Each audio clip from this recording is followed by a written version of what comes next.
এবার ফুটবল বিশ্বকাপে অংশগ্রহণ নিয়ে দারুণ এক সুখবর পেল বাংলাদেশ। আয়োজক সংস্থা ফিফা কর্তৃক গৃহীত দারুণ এক সিদ্ধান্তে 2030 বিশ্বকাপে কপাল খুলতে যাচ্ছে হামজা শমিত ফাহমিদুলদের।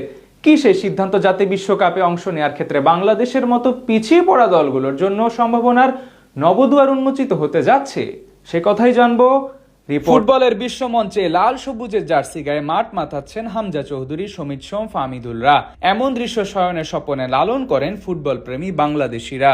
আর কোটি বাঙালির সেই লালিত স্বপ্ন এবার রূপ নিতে যাচ্ছে বাস্তবে, কেননা বিশ্ব ফুটবলের নিয়ন্ত্রক সংস্থা ফিফার এক যুগান্তকারী সিদ্ধান্তে 2030 বিশ্বকাপে খুলে যেতে পারে বাংলাদেশের ফুটবলের রুদ্ধ দুয়ার, যেখানে পিছিয়ে পড়া দলগুলোর জন্য ফুটবল মানচিত্রে উন্মোচিত হতে যাচ্ছে এক সম্ভাবনার নতুন দিগন্ত।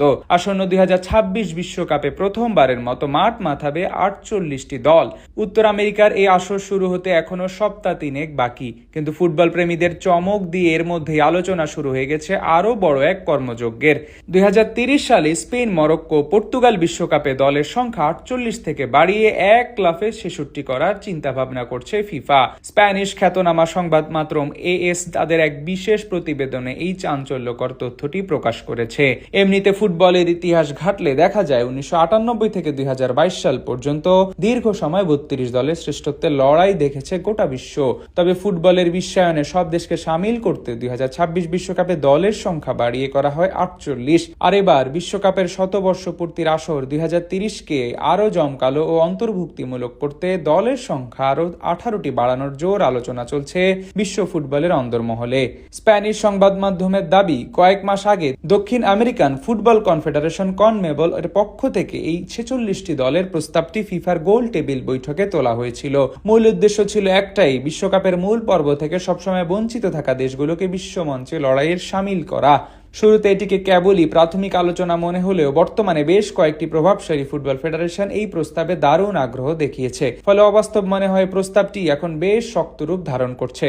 এমনিতে ফিফা সভাপতি জিয়ান্নি ইনফান্তিনো বরাবরই বিশ্বকাপকে কেবল একটি টুর্নামেন্ট নয়, বরং গোটা বিশ্বের মানুষের জন্য এক মহা উৎসব হিসেবে দেখতে ভালোবাসেন। বিশেষ করে যে দেশগুলো কখনো বিশ্বমঞ্চে খেলার সুযোগ পায়নি, তাদের এই উৎসবে সামিল করা ফিফার শীর্ষ নেতৃত্বের অন্যতম লক্ষ্য।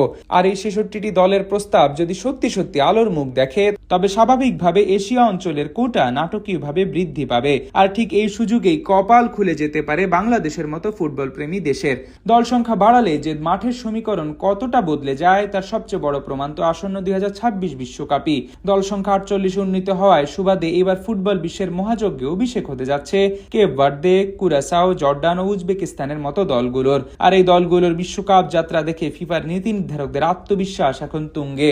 তবে বাস্তবতায় দাঁড়িয়ে কথা সত্যি যে 66টি দলের এই মহাপরিকল্পনাটি এখন কেবলই প্রস্তাবনার টেবিলে রয়েছে। একে চূড়ান্ত রূপ দিতে পাড়ি দিতে হবে আইনি ও সাংগঠনিক এক বিশাল পথ। তবে ফুটবল বোদ্ধারা মনে করে দিচ্ছেন, এক সময় যখন 48 দলের বিশ্বকাপের কথা বলা হয়েছিল, অনেকেই কে পাগলামি বলে উড়িয়ে দিয়েছিল। সেই পাগলামি যদি আজ বাস্তবে হতে পারে, তবে 2030 সালে 66 দলের বিশ্বকাপকেও আরো অসম্ভব বলা যায় না। এখন দেখার বিষয় এই যে ফিফার এই ঐতিহাসিক পরিকল্পনা শেষ পর্যন্ত সবুজ সংকেত পায় কিনা। যদি পায়, তবে 2030 সালে বিশ্বমঞ্চে লাল সবুজের গর্জন দেখার স্বপ্ন আর রূপকথা থাকবে না, বরং তা উন্মোচন করবে ফুটবলের বিশ্বায়নের নতুন দুয়ার।